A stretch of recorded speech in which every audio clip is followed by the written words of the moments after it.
psikologi pendidikan, yaitu tentang teori belajar kognitif. Jadi, apa itu teori belajar kognitif? Teori belajar kognitif merupakan suatu kerangka teoritis yang berfokus pada bagaimana proses berpikir, pemahaman, dan memproses informasi berperan dalam pembelajaran. Jadi, pada teori belajar kognitif, pembelajaran itu merupakan rangkaian proses berpikir, pemahaman, dan juga memproses informasi yang didapatkan. Nah, teori belajar kognitif berupaya memahami bagaimana informasi diterima, diolah, bahkan digunakan oleh otak untuk menghasilkan pengetahuan dan pemahaman yang baru. Nah, ada 4 karakteristik dalam teori belajar kognitif. Yang pertama, pentingnya strategi kognitif. Jadi, diharapkan individu dapat membentuk strategi belajar terlebih dahulu, agar pembelajaran dapat secara efektif. Yang kedua, peran aktif individu. Nah, diharapkan individu aktif dalam proses pembelajaran, sehingga nantinya proses pembelajaran dapat hasil yang sesuai diinginkan. Yang ketiga, peran penting kesalahan, di mana individu tidak hanya berfokus pada pembelajaran, tapi juga fokus pada mengevaluasi kesalahan-kesalahan yang telah dilakukan. Yang terakhir ada konsep skema. Nah, ada prinsip tentang teori belajar kognitif. Nah, prinsip pertama adalah aktivitas belajar merupakan perubahan pada sistem mental individu atau perilaku. Jadi, dalam teori belajar kognitif, pembelajaran merupakan suatu perilaku individu yang berubah yang lebih baik dari perilaku individu sebelumnya. Yang kedua, belajar merupakan aktivitas untuk menguasai materi dari catatan, bisa melalui menghafal atau membaca materi melalui catatan. Yang ketiga, lebih fokus pada proses daripada hasil. Diharapkan individu lebih fokus dan pada proses daripada hasil. Yang keempat, sudut pandang atau persepsi adalah perangkat yang paling berperan dalam tindakan seseorang. Yang kelima, dalam rangkaian belajar sebaiknya tersusun berdasarkan dari urutan yang paling simpel hingga paling rumit. Diharapkan individu mampu membuat to-do list untuk belajar agar pembelajaran dapat lebih efektif, dimulai dari materi yang paling sulit dipahami ataupun dimulai dari materi yang paling mudah dipahami. Yang terakhir, hal paling esensial dalam pembelajaran adalah pada keaktifan guru dan inisiatif siswa dalam belajar mandiri. Nah, pada teori belajar kognitif terdapat teori Piaget. Pada teori Piaget menjelaskan bahwa anak membangun pemahaman melalui interaksi dengan lingkungan. Jadi, selain belajar terpaut pada materi ataupun teori, tetapi pada teori Piaget ini menjelaskan bahwa anak dapat belajar melalui interaksi langsung dengan lingkungannya. Nah, perkembangan kognitif terjadi dalam 4 tahap utama. Yang pertama ada tahap sensori motor. Nah, pada tahap sensori motor ini terjadi pada anak usia 0 hingga 2 tahun. Pada tahap ini, anak belajar melalui pengalaman sensorik dan motorik, memahami objek secara permanen. Yang kedua ada praoperasional, yaitu pada anak usia 2 hingga 7 tahun, di mana anak menggunakan bahasa dan simbol, namun belum dapat berpikir secara logis. Yang ketiga, ada operasional konkret 7 hingga 11 tahun. Pada usia 7 hingga 11 tahun, anak mulai bisa berpikir secara logis dan konkret, tapi masih kesulitan dengan konsep abstrak. Nah, pada tahap terakhir yaitu operasional formal, ini pada tahap anak usia 11 tahun hingga ke atas, di mana anak mampu berpikir abstrak, sistematis, dan dapat memecahkan masalah. Nah, selanjutnya itu ada teori Branner. Nah, pada teori Branner menekankan bahwa pembelajaran adalah proses aktif di mana individu membangun pemahaman melalui pengalaman. Jadi, tidak hanya terpaut pada materi pembelajaran atau belajar melalui buku saja. Nah, ada 3 konsep utama dalam teorinya. Yang pertama ada teori spiral kurikulum, di mana konsep ini diperkenalkan sejak dini, lalu diperluas dan diperdalam secara bertahap. Jadi, individu dikenalkan sejak dini melalui materi-materi yang sesuai dengan pola pikirnya dan diperdalamnya secara bertahap. Yang kedua, ada 3 mode representasi. Itu ada inaktif, ikonik, dan simbolik. Pada fase inaktif, individu belajar melalui tindakan langsung, secara interaksi secara langsung melalui lingkungannya atau melalui games atau objek-objek lainnya. Yang kedua ada ikonik, belajar melalui gambar atau visual, bisa melalui video pembelajaran atau gambar-gambar yang terdapat pada buku. Yang ketiga melalui simbolik, yaitu belajar melalui bahasa dan simbol. Yang ketiga ada discovery learning, yaitu siswa memahami konsep lebih baik melalui eksplorasi dan penemuannya sendiri. Nah, yang selanjutnya ada teori Gestalt. Nah, menurut Gestalt, belajar sebagai proses pemahaman atau insight. Nah, pengertian insight sendiri ini adalah pengamatan dan pemahaman mendadak terhadap hubungan-hubungan antar bagian dalam suatu situasi permasalahan. Ada 5 implementasi teori Gestalt. Yang pertama ada pengalaman tilikan atau insight. Jadi pengalaman melalui insight langsung atau pengamatan atau observasi secara langsung. Yang kedua ada pembelajaran yang bermakna atau meaningful. Yang ketiga perilaku bertujuan atau purposive behavior. Yang keempat ada prinsip ruang hidup atau life space. Yang kelima ada transfer dalam belajar.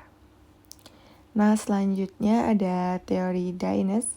Nah, pada teori Dines ini menekankan pentingnya penggunaan permainan dalam pembelajaran matematika.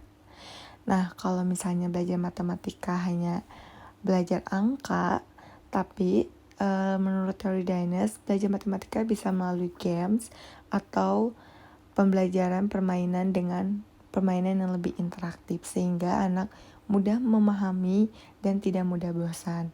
Nah, Dines juga berpendapat bahwa matematika adalah studi tentang struktur dan pemahaman konsep matematika.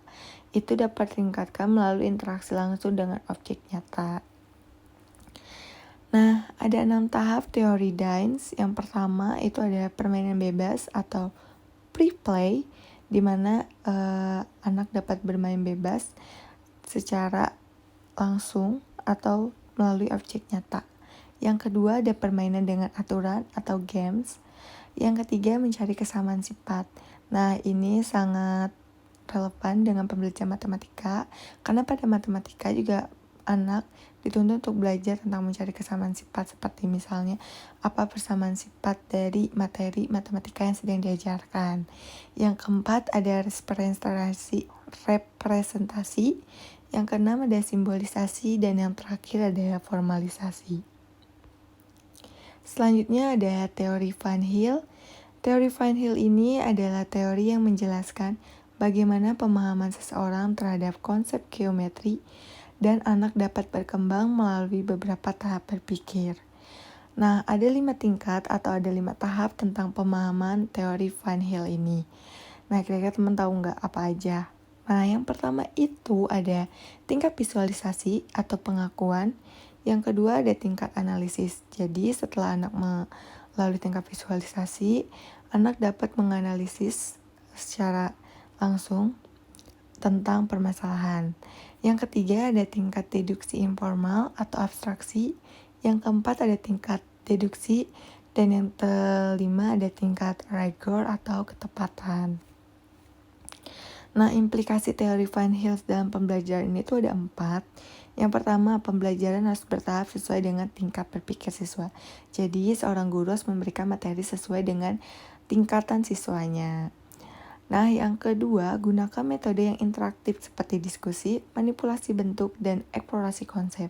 Jadi, agar pembelajaran tidak terasa bosan, dengan metode ceramah, guru bisa menggunakan metode yang lebih interaktif seperti diskusi antar kelompok, manipulasi bentuk, dan juga eksplorasi konsep. Bisa juga melalui media pembelajaran yang menyenangkan, juga atau kuis-kuis yang menyenangkan, sehingga siswa tidak merasa bosan dalam proses pembelajarannya. Yang ketiga, berikan pengalaman konkret terlebih dahulu sebelum masuk ke pembuktian formal. Misalnya dengan cara memberikan permasalahan yang ada pada lingkungan sekitar sebelum masuk ke materi, sehingga siswa bisa lebih membayangkan dan menghubungkan masalah lingkungan sekitar dengan materi yang akan dipembelajarkan. Yang terakhir yaitu gunakan bahasa yang sesuai dengan tingkat pemahaman siswa. Diharapkan guru dapat menjelaskan materi dengan bahasa yang mudah dipahami sehingga siswanya mampu memahami pembelajaran secara langsung. Yang terakhir ada teori Vygotsky. Nah, teori belajar Vygotsky ini dikenal sebagai teori perkembangan sosial yang menekankan bahwa interaksi sosial memainkan peran utama dalam perkembangan kognitif seseorang. Nah, jadi selain melalui membaca buku atau teori-teori atau materi saja, interaksi sosial juga memiliki peran paling penting loh teman-teman dalam perkembangan kognitif seseorang. Nah, teori ini dikembangkan juga oleh Lev Vygotsky pada tahun 1896 hingga 1934. Nah, Vygotsky ini juga merupakan seorang psikolog asal Rusia. Nah, menurut teori Vygotsky ini ada 3 konsep utama. Yang pertama ada Zone of Proximal Development atau ZPD atau zona perkembangan proksimal. Yang kedua ada scaffolding, dukungan belajar. Nah, siswa mampu dapat belajar dengan baik atau mengikuti proses pembelajaran baik selama siswa mendapat dukungan belajar baik dalam lingkungannya, keluarga, maupun guru ataupun teman-temannya. Yang terakhir ada interaksi sosial dan bahasa. Nah, dengan berinteraksi sosial itu dapat membentuk kognitif seseorang juga. Nah, siswa yang cenderung memiliki interaksi sosial yang bagus dengan lingkungan sekitarnya cenderung juga memiliki kognitif yang bagus sehingga proses pembelajarannya juga lebih bagus. Nah, ada 4 implikasi teori Vygotsky dalam pembelajaran ini. Yang pertama, gunakan metode pembelajaran berbasis diskusi dan kolaborasi. Nah, karena metode berbasis diskusi dan kolaborasi ini adalah bentuk dari siswa berinteraksi antara individu dengan individu ataupun individu dengan kelompok. Yang kedua, berikan bimbingan atau scaffolding saat siswa mengalami kesulitan. Pada saat proses pembelajaran dan siswa mengalami kesulitan, guru diharapkan memberi bimbingan agar siswa termotivasi dan dapat memberi dukungan secara langsung. Yang ketiga, gunakan tugas yang berada dalam GPD agar siswa merasa tertantang tapi tetap bisa belajar dengan senang. Yang terakhir, dorong penggunaan bahasa untuk berpikir dan memecahkan masalah. Nah, teman-teman, dari teori belajar kognitif ini bisa kita simpulkan bahwa belajar bukan sekedar hasil dari stimulus dan respon, tetapi melibatkan proses mental yang aktif seperti pemahaman, pemecahan masalah, ingatan, dan juga refleksi. Nah, teori belajar kognitif juga menekankan bagaimana individu ataupun anak memperoleh, mengorganisasi, menyimpan, dan menggunakan informasi. Nah, dalam pendekatan ini, peran pemikiran, pengalaman sebelumnya, dan skema kognitif sangat penting dalam membentuk pembelajaran seorang ataupun individu maupun anak. Nah, itu dia teman-teman tentang teori belajar kognitif. Semoga apa yang saya sampaikan dapat bermanfaat dan mohon maaf jika ada yang salah. Sekian dari saya. Terima kasih. Wassalamualaikum warahmatullahi wabarakatuh.